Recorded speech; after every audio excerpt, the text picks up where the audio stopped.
రేనాటి చోళులు ఎవరికి సామంతులు? తంజావూరు చోళులకి సామంతులు. ఎవరితో పోరాడారు? పల్లవులతో పోరాడారు. ఆ తర్వాత కరికాల చోళుడి ద్వారా ఎక్కడ అధికారాన్ని పొందారు?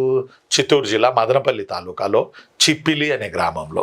అందువల్ల రేనాటి చోళుల తొలి రాజధాని చిత్తూరు జిల్లాలోని చిప్పేలి, CHIPPELI. ఈరోజు కూడా ఆ ఊరు ఉన్నది జియో ట్యాగ్లో కనుక మనం చూస్తే.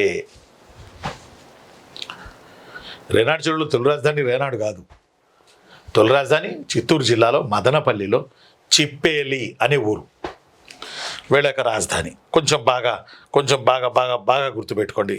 చిప్పేలి. ఇక్కడ పెద్ద చిప్పేలి, చిన్న చిప్పేలి అనే 2 గ్రామాలు ఉన్నాయట మదనపల్లి తాలూకాలో. ఇప్పటికి కూడా చిప్పేలి లేదా చిప్పిలి, చిన్న చిప్పిలి లేదా పెద్ద చిప్పిలి, ఇవి రేనాటి చోళుల తంజావూరు చోళుల ద్వారా పొందిన తొలి రాజధాని ఇది చిప్పిలి.